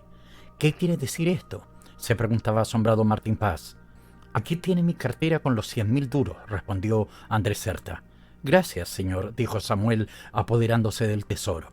Tome usted este recibo en el que me comprometo a restituirle doble cantidad de la que me ha entregado si en virtud de su matrimonio no llega usted a formar parte de una de las primeras familias de España. El indio, obligado a sumergirse para evitar el choque de la embarcación, no había oído esta última frase, pero al ocultarse bajo las aguas, sus ojos pudieron ver una masa informe que se deslizaba rápidamente hacia donde él estaba. Era una tintorera, tiburón de la especie más cruel. Martín Paz vio que el animal se aproximaba y se sumergió profundamente. Más pronto se vio obligado a volver a la superficie del agua para respirar. El tiburón dio entonces un coletazo a Martín Paz, que sintió que las escamas viscosas del monstruo le rozaban el pecho. El tiburón se volvió sobre la espalda, entreabriendo su mandíbula, armada de una triple fila de dientes, para morder su presa, pero Martín Paz, al ver brillar el vientre blanco del animal, lo hirió con su puñal. La sangre del monstruo marino tiñó de rojo las aguas, y Martín Paz, al advertirlo, volvió a sumergirse. Cuando algunos instantes después salió de nuevo a la superficie, a 10 brazas de allí, la embarcación del mestizo había desaparecido. El indio se dirigió entonces a la costa, a la que no tardó en llegar, pero después de haber olvidado que acababa de librarse de una muerte terrible. Al amanecer del día siguiente abandonó Martín Paz la quinta de Chorrillos sin despedirse de su protector, y el marqués, lleno de inquietud, volvió a toda prisa a Lima para buscarlo. La boda interrumpida. El matrimonio de Andrés Certa con la hija del judío Samuel era un verdadero acontecimiento, y las señoras no se daban punto de reposo confeccionando los lujosos trajes que se proponían lucir en la fastuosa ceremonia. En casa del judío Samuel, que deseaba celebrar con gran pompa el matrimonio de Sara, se hacían también grandes preparativos. Los frescos que adornaban su morada, según la costumbre española, habían sido restaurados suntuosamente. Los tapices más ricos caían en anchos pliegues sobre los huecos de las ventanas y las paredes de la habitación. Los muebles esculpidos de maderas preciosas u odoríferas se amontonaban en los grandes salones impregnados de deliciosa frescura. Los arbustos exóticos, los productos de las tierras calientes, se elevaban serpenteando a lo largo de las balaustradas y de las azoteas. La joven había perdido la esperanza de volver a ver a Martín Paz, puesto que el sambo no la tenía, como lo demostraba el hecho de no llevar en el brazo la señal de la esperanza. Liberto había espiado los pasos del viejo indio, pero no había logrado descubrir nada. Ah, si la pobre Sara hubiera podido realizar sus deseos, se habría refugiado en un convento para acabar en él su vida. Impulsada por atracción misteriosa e irresistible hacia los dogmas del catolicismo y convertida secretamente por el padre Joaquín a la única religión verdadera, había ingresado en el seno de nuestra Santa Madre la Iglesia, que tanto simpatizaba con las creencias de su alma. El padre Joaquín, a fin de evitar todo escándalo y sabiendo leer mejor en su breviario que en el corazón humano, había dejado a Sara en la creencia de que Martín Paz había muerto, porque lo más importante para él era la conversión de la joven, que creía asegurada con el matrimonio con Andrés Certa, ignorando naturalmente las condiciones en que se había concertado. El día, pues, de la boda, tan alegre para unos y tan triste para otros, había llegado. Andrés Certa había invitado a la ceremonia a toda la ciudad, pero sus invitaciones no fueron atendidas por las familias nobles, que se excusaron pretextando motivos más o menos plausibles. Llegada la hora en que debía efectuarse el contrato, la joven no compareció. El judío Samuel estaba profundamente disgustado y Andrés Certa fruncía el ceño, mostrando su impaciencia.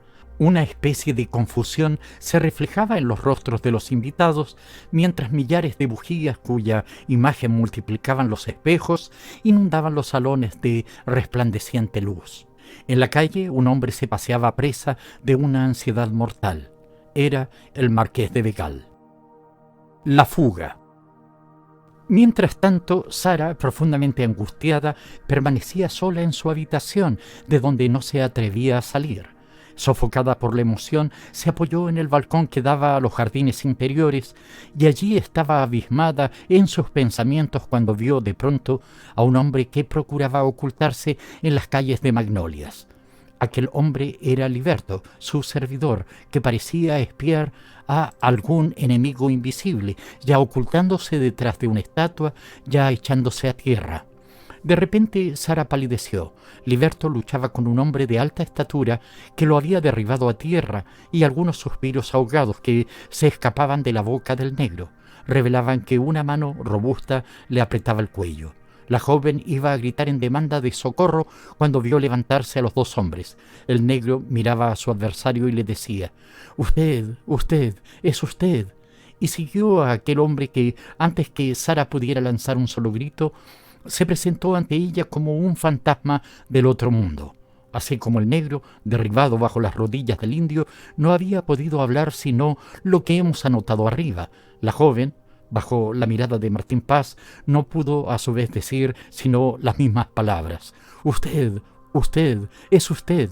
Martín Paz, con los ojos clavados en ella, dijo: «¿Oye la novia los ruidos de la fiesta? Los invitados se congregan en los salones para ver irradiar la felicidad en su rostro. ¿Es por ventura una víctima destinada al sacrificio la que va a presentarse a sus ojos? ¿Puede la novia mostrarse a su prometido con ese rostro pálido y fatigado por el dolor?». Sara apenas oía lo que Martín Paz estaba diciéndole. El joven indio prosiguió: «Puesto que la joven llora, mire más allá de la casa de su padre, más allá de la ciudad donde padece».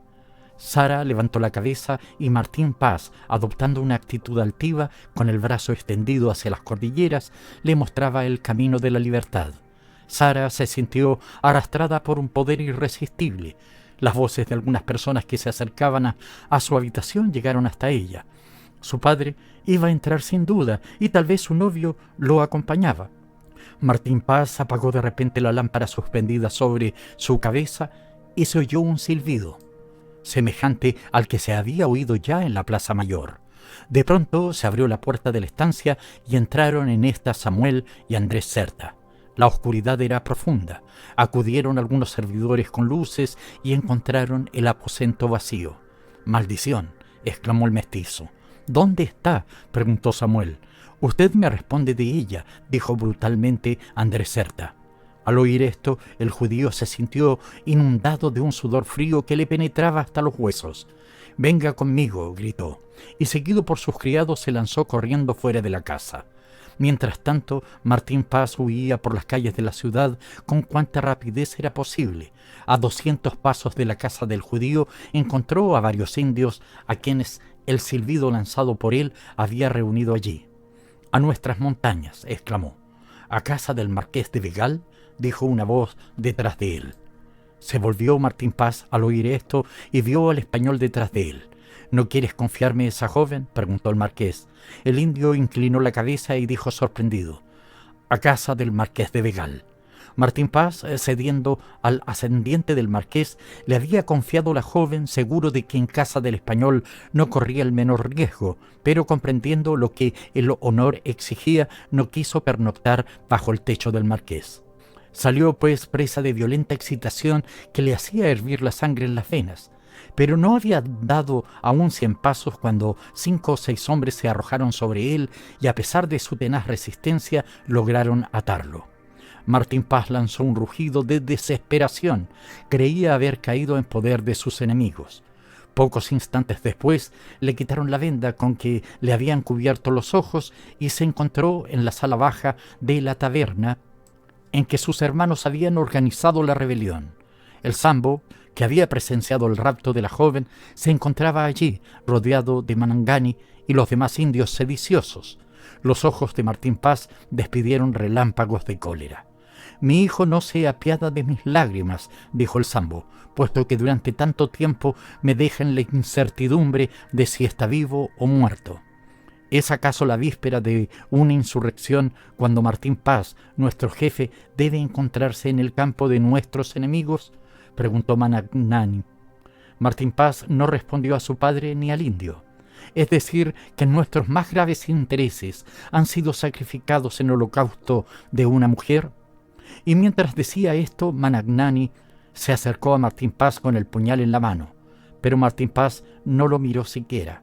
«Hablemos primero», dijo el Sambo. «Después de las palabras vendrán los hechos. Si mi hijo ha faltado a sus hermanos, sabré castigar su traición, pero que tenga cuidado, porque la hija del judío Samuel no está tan oculta que se nos pueda escapar. Mi hijo reflexionará, está condenado a muerte y no hay en la ciudad una piedra donde pueda reclinar su cabeza. Sí, por lo contrario, liberta a su país. Para él serán el honor y la libertad». Martín Paz guardó silencio, pero en su corazón se libraba un terrible combate, porque el Sambo había hecho vibrar las cuerdas de su altiva naturaleza. Los insurgentes tenían necesidad de Martín Paz para llevar a la práctica sus proyectos de rebelión, porque él ejercía la autoridad suprema entre los indios de la ciudad, los manejaba a su capricho y una sola señal suya podía llevarlos a la muerte. Se le quitaron las ligaduras por orden del Sambo y Martín Paz se levantó. «Hijo mío», le dijo el indio, que lo observaba con atención, «mañana, durante la fiesta de los Amancaes, nuestros hermanos caerán como una tromba sobre los limeños desarmados. Este es el camino de las cordilleras y este otro el de la ciudad. Eres libre y puedes ir a donde te plazca». «A las montañas», exclamó Martín Paz, «a las montañas, y ay de nuestros enemigos». Y cuando aquel amanecer apareció el sol por el oriente, iluminó con sus primeros rayos el conciliábulo que los jefes indios celebraban en el seno de la cordillera. El combate. Y como todo llega al fin en la vida cuando debe llegar, también llegó el 24 de junio, día de la gran fiesta de los Amancaes, en el que todos los habitantes de Lima, a pie, a caballo o en carruaje, se dirigieron a la célebre meseta situada a media legua de distancia de la ciudad. Mestizos e indios se mezclaban en la fiesta común y marchaban alegremente por grupos de parientes o de amigos. Cada uno de estos grupos llevaba sus provisiones e iba precedido por un tocador de guitarra que cantaba los aires más populares. Avanzaban a través de los campos de maíz, cruzando los bosques de bananeros o por entre las calles de sauces en busca de los bosques de limoneros y naranjos, cuyos perfumes se confundían con los aromas suaves de la montaña. A lo largo del camino había puestos ambulantes que ofrecían a los paseantes aguardiente y cerveza, siendo tan numerosas las libaciones de estos líquidos que indios y mestizos reían a carcajadas medio ebrios. Los que iban a caballo hacían caracolear sus monturas en medio de la multitud, compitiendo unos con otros en celeridad, habilidad y destreza. Reinaban en la fiesta, que toma el nombre de las florecillas de la montaña, un ardor y una libertad inconcebibles, a pesar de los cuales jamás se promovía una disputa que turbara la alegría pública. Algunos lanceros a caballo, con corazas resplandecientes, mantenían el orden. Cuando la multitud llegó a la meseta de los Amancaes, se oyó un inmenso clamor de admiración que fue repetido por los ecos de la montaña.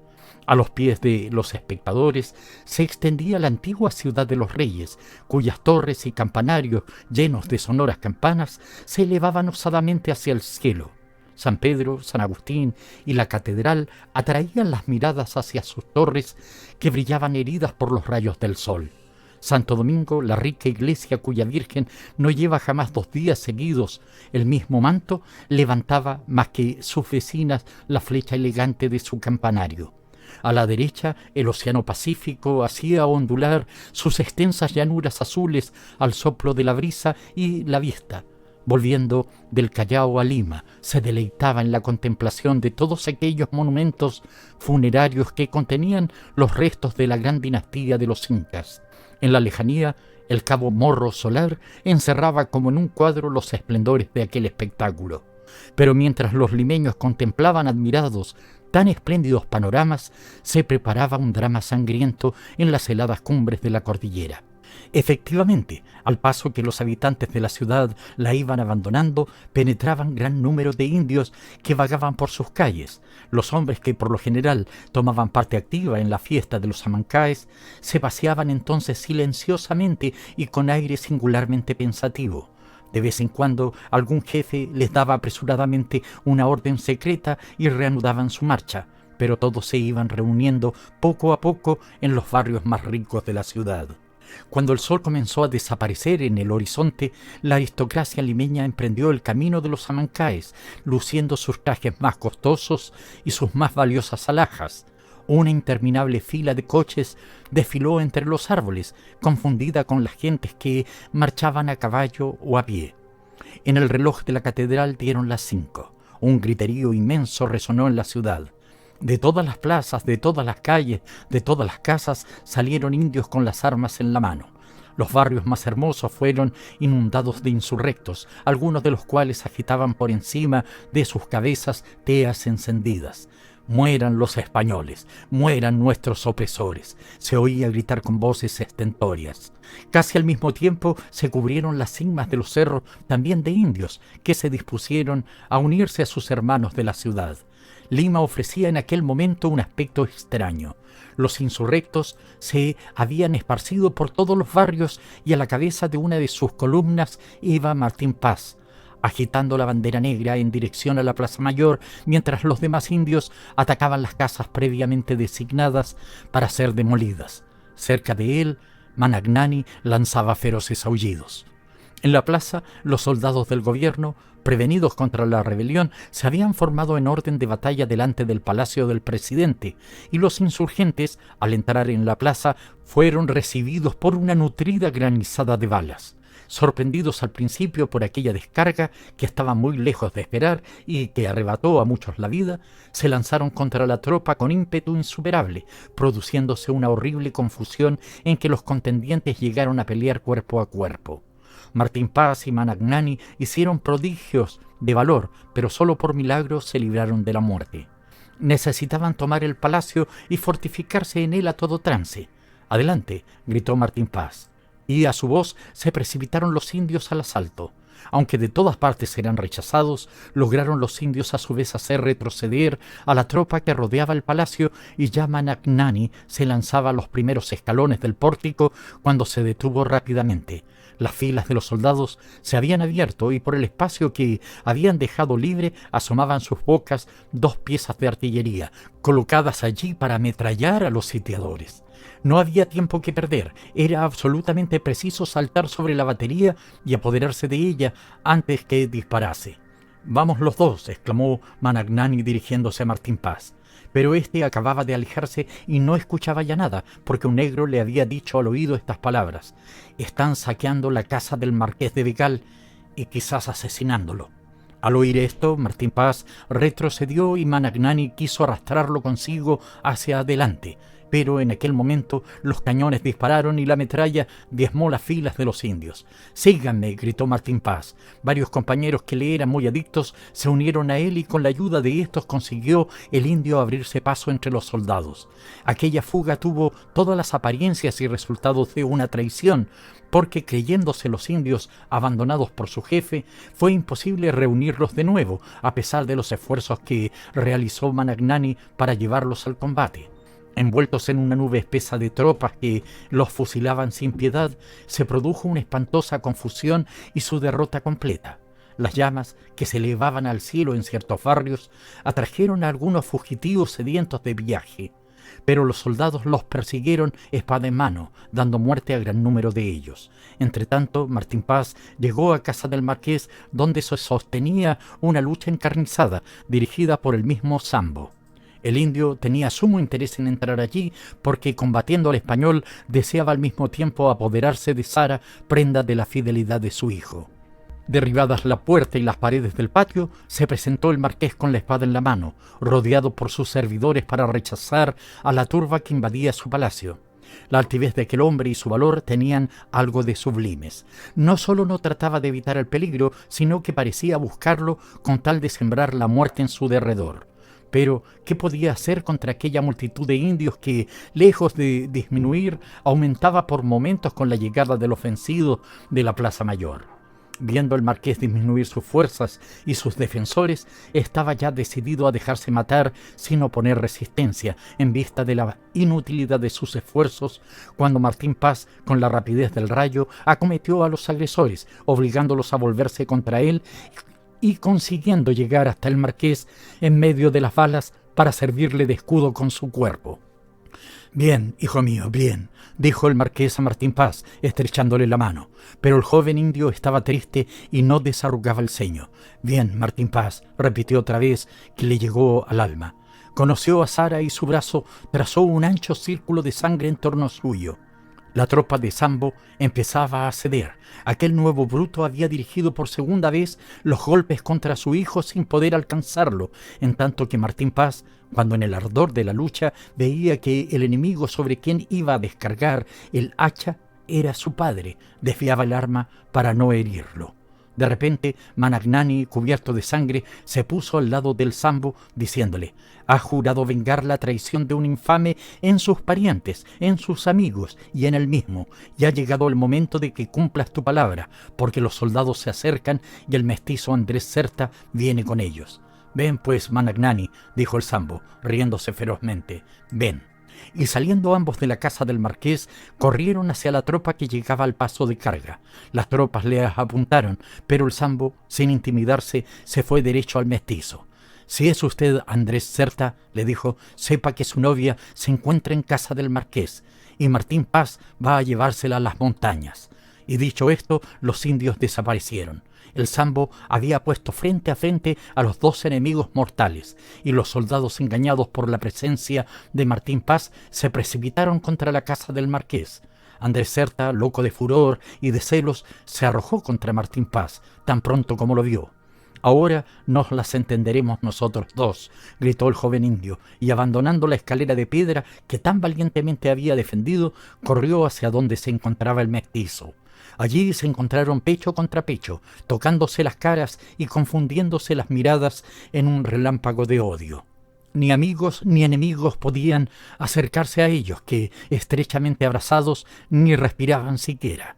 Andrés Certa se irguió contra Martín Paz, a quien se le había caído el puñal, pero al levantar el brazo el mestizo, logró el indio asirlo antes de que le hiriese. Andrés Certa intentó inútilmente desprenderse de su enemigo, quien, volviendo su puñal contra aquel, se lo clavó hasta el puño en el corazón.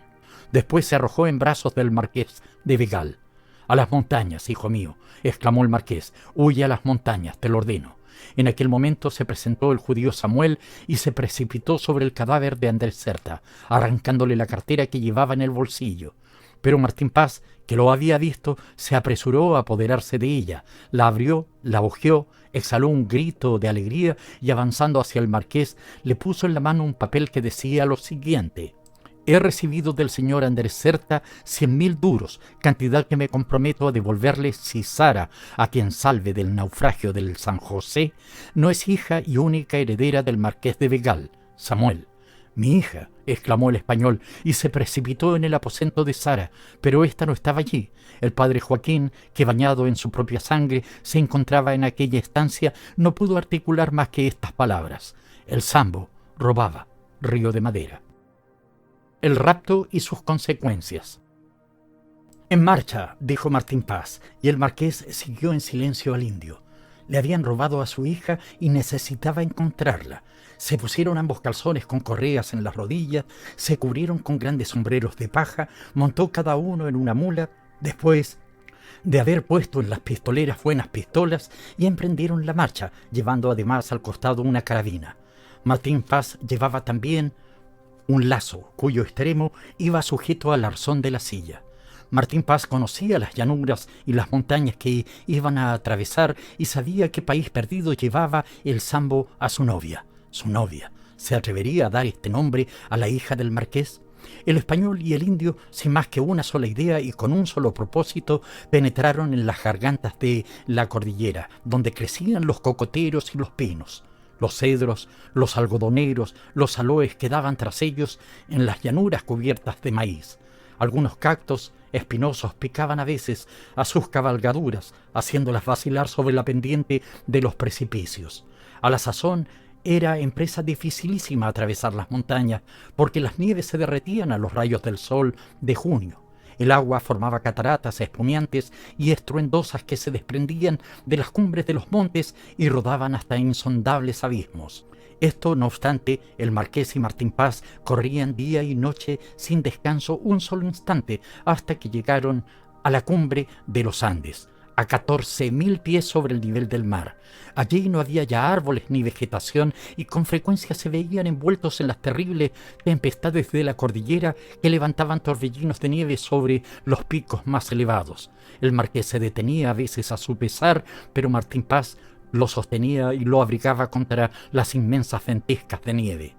En aquel punto, el más elevado de los Andes, sometidos a un estado enfermizo que hace temblar al hombre más intrépido, necesitaron hacer grandísimos esfuerzos de voluntad para resistir a la fatiga. En la vertiente oriental de la cordillera encontraron, al fin, las huellas de los indios y bajaron de las montañas. Al llegar a las inmensas selvas vírgenes que tanto abundan en las llanuras situadas entre el Perú y el Brasil, Martín Paz tuvo necesidad de hacer uso de su extraordinaria sagacidad india para caminar a través de aquellos bosques inextricables. Un fuego medio apagado, señales de pasos, la rotura de algunas ramas, la naturaleza de los vestigios, todo era para él objeto de un detenido examen. El marqués temía que a su desgraciada hija la hubieran obligado a caminar a pie por las piedras y las arenas, pero el indio le mostró algunos guijarros incrustados en tierra que revelaban la presión de la pata de un animal. Por encima de sus cabezas vieron ramas que habían sido desviadas en la misma dirección y que no podían ser alcanzadas sino por una persona a caballo. El marqués cobraba esperanzas, y Martín Paz iba tan confiado y era tan hábil que no había para él ni obstáculos insuperables ni peligros invencibles. Una noche, Martín Paz y el marqués se vieron obligados a detenerse a causa del cansancio. Habían llegado a las orillas de un río. Eran las primeras corrientes del Madera, que el indio reconoció al punto. Inmensos manglares se inclinaban por encima de las aguas, uniéndose a los árboles de la otra orilla por medio de bejucos entrelazados de modo caprichoso. ¿Habían subido los raptores por la orilla? ¿Habían bajado la corriente del río o la habían atravesado en línea recta? Estas eran las preguntas que se hacía Martín Paz, siguiendo con pena infinita algunas huellas que había encontrado. Llegó costeando la orilla hasta una explanada algo menos oscura que el resto del bosque, donde encontraron huellas que revelaban que una partida de hombres había atravesado el río en aquel paraje. Cuando Martín Paz trataba de orientarse, vio que se movía detrás de un matorral una especie de masa negra. Preparó su lazo y se dispuso al ataque, pero adelantándose algunos pasos, encontró una mula tendida en tierra y presa de las convulsiones de la agonía. El pobre animal, expirante, debía haber sido herido lejos del sitio a donde había llegado, como lo revelaba el largo rastro de sangre que encontró Martín Paz. Este hallazgo le hizo suponer que los indios, no pudiendo obligarla a atravesar el río, habían tratado de matarla a puñaladas. Desde aquel momento ya no vaciló acerca de la dirección de sus enemigos y volvió al lado del marqués, a quien dijo: «Mañana llegaremos». «Marchemos enseguida», respondió el español, «pero tenemos que atravesar ese río. Lo atravesaremos a nado». Ambos se desnudaron. Martín Paz reunió en un lío los vestidos, se puso sobre su cabeza y los dos entraron silenciosamente en el agua para no despertar la atención de los peligrosos caimanes que en gran número frecuentan los ríos del Brasil y del Perú. Al llegar a la otra orilla se apresuró Martín Paz a buscar las huellas de los indios, pero por más que examinó las hojas y las piedras no descubrió nada. Como la rapidísima corriente del río los había llevado bastante abajo, subieron por la orilla, donde encontraron señales evidentes del paso de los indios. El Sambo había atravesado por allí el Madera con su tropa, que se había acrecentado al paso. Efectivamente, los indios de las llanuras y de las montañas, que esperaban impacientemente el triunfo de la rebelión, al conocer la traición de que habían sido objeto, lanzaron rugidos de cólera y siguieron a la tropa del viejo indio para sacrificar la víctima de que se habían apoderado. La joven, casi sin conciencia de lo que pasaba en torno suyo, andaba porque las manos de los indios la empujaban hacia adelante. Pero si lo hubieran abandonado en aquellas soledades, no habría avanzado un paso para librarse de la muerte. A veces recordaba al joven indio y entonces caía como una masa inerte sobre el cuello de su mula. Cuando al otro lado del río se vio precisada a seguir a pie a sus raptores, dos indios la obligaron a andar rápidamente, dejando tras de sí una huella de sangre. Al sambo le importaba poco que aquella sangre revelase la dirección que había tomado, porque estaba ya cerca del objeto de su excursión y pronto las cataratas del río resonaron con fuerza cerca de ellos. Los indios llegaron a una especie de pueblecillo compuesto de un centenar de cabañas de pino entrelazados y de tierra. Al verlos acercarse, salió del pueblo una multitud de mujeres y de niños, dando grandes gritos de alegría, pero la alegría se trocó en cólera cuando se enteraron de la defección de Martín Paz. Sara, inmóvil ante sus enemigos, miraba casi sin verlos todos aquellos rostros horribles que gesticulaban en torno suyo, profiriendo en sus oídos las más terribles amenazas. «¿Dónde está mi esposo?», decía una. «Tú eres quien lo ha matado. ¿Qué has hecho de mi hermano, que no volverá ya a su cabaña? Que muera. Cada uno de nosotros debe tener un pedazo de su carne. Que muera». Y aquellas mujeres, blandiendo puñales, agitando teas encendidas y levantando piedras enormes, acercábanse terriblemente amenazadoras a la joven. «Atrás», gritó el sambo, «que esperen todos la decisión de los jefes». Las mujeres retrocedieron al oír las palabras del viejo indio, lanzando terribles miradas a la joven. Sara, cubierta de sangre, se encontraba tendida sobre los guijarros de la orilla.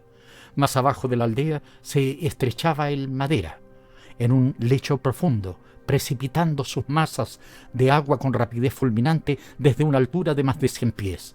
Los jefes condenaron a Sara a ser arrojada a aquellas cataratas, sentencia que debía ejecutarse al salir el sol, a cuya hora la víctima sería atada a una canoa de corteza y abandonada a la corriente del Madera.